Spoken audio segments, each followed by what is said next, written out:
उसके बाद जब यहाँ तो बाबू लोग ने कहा कि पहले धमकी दिया कि हमें आईफोन दो तब मैं काम करूँगा। मेरा हम अपना हक मांगते हैं, वो भी वो लोग पूरा नहीं कर रहे, कहते हो जाएगा। तहसीब दौड़ाते हैं, बस कहाँ से इतना पैसा पाए कि हम बार बार आएँ।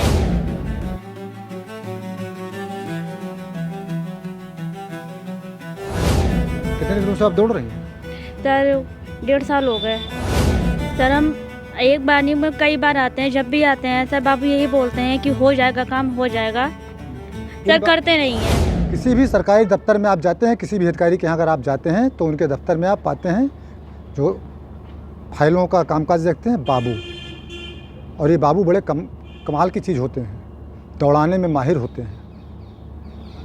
ऐसे एक बाबू हैं स्वामी दयाल, वन विभाग में तैनात हैं और एक लड़की को दौड़ा रहे हैं। इनके पिताजी नंदूराम जी वन विभाग में दरोगा थे और दरोगा के पद से वह 31/5/2023 को रिटायर हो जाते हैं। गोंडा में उनकी तैनाती थी। रिटायर होने के बाद उनकी मृत्यु हो जाती है। मृत्यु उनकी 30/11/2024 को हो जाती है, जिसके बाद यह लड़की लगातार पेंशन पाने के लिए चक्कर लगा रही। कोषागार से लिखा पड़ी हुई है और वन विभाग को भेजा गया है, जवाब मांगा गया है, लेकिन वन विभाग के बाबू स्वामी दयाल जवाब नहीं दे रहे हैं, दौड़ा रहे हैं।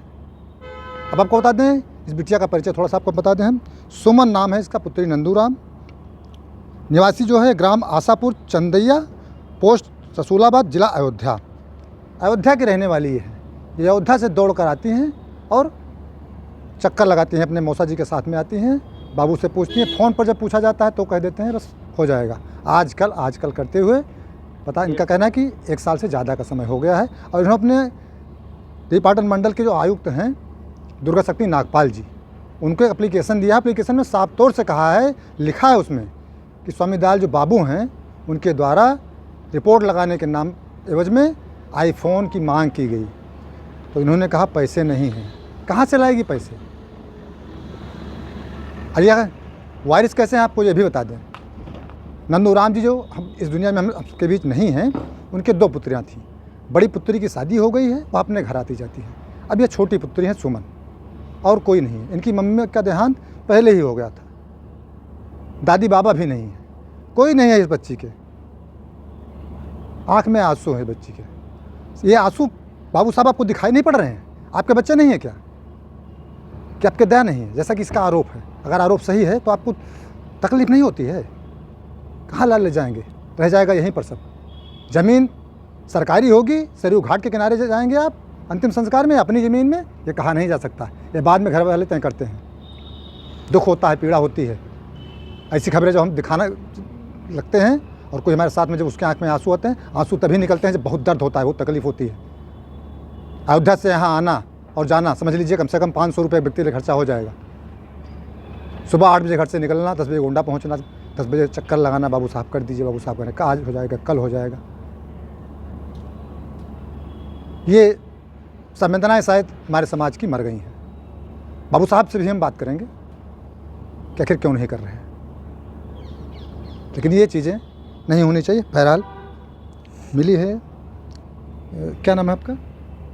सर सुमन भारती। सुमन भारती। ये एससी कास्ट की हैं? जी सर।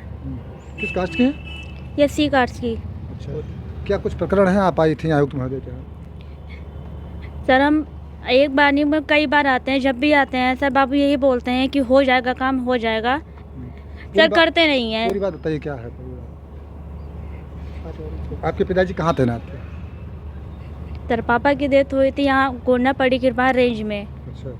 उसके बाद भी जो पापा की तबीयत खराब हुई, गांव पे आ गए। फिर पापा की यहाँ पे जब वहाँ से तबीयत खराब हुई, गांव पे यहाँ पापा की यहाँ हो गई, डेथ हो गई। फिर उसके बाद 1 हफ्ते बाद हम लोगों ने दौड़ा भागी किया कि हाँ पापा को पेंशन मिलती थी, तो सब बोले कि मैं कुंवारी हूँ, हमको मिल सकती है। उसके बाद जब यहाँ तो बाबू लोग ने कहा कि पहले धमकी दिया कि हमें आईफोन दो तब मैं काम करूँगा। उसके बाद में फिर हम लोग ने 1 हफ्ते बाद जब आया तब कह रहे 50,000 दो। ये बार बार धमकी देते हैं, फिर कहते हैं कि 20,000 दो। कौन है बाबू? स्वामी दयाल बाबू हैं। जब भी आते हैं पड़ी कृपा रेंज गोंडा। अच्छा, वन विभाग में? जी सर, वन विभाग में।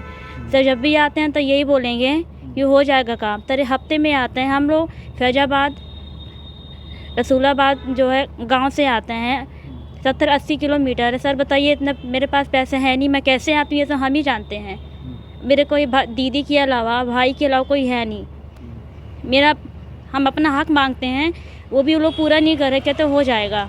तहसील दौड़ाते हैं बस, कहाँ से इतना पैसा पाए कि हम बार बार आएँ। अच्छा, कोषागार वन विभाग ने आपको कोषागार भेजा, जी जैसा कुछ ने पत्र में लिखा है, जी तो सर। कोषागार से भी कोई लेटर भेजा गया वन विभाग को? जी हाँ, सर भेजा गया था, आनाकानी कर रहे हैं वो लोग। क्या भेजा, मांगा गए थे? सर जवाब मांग रहे हैं। जी सर, कितना देना है कितना नहीं।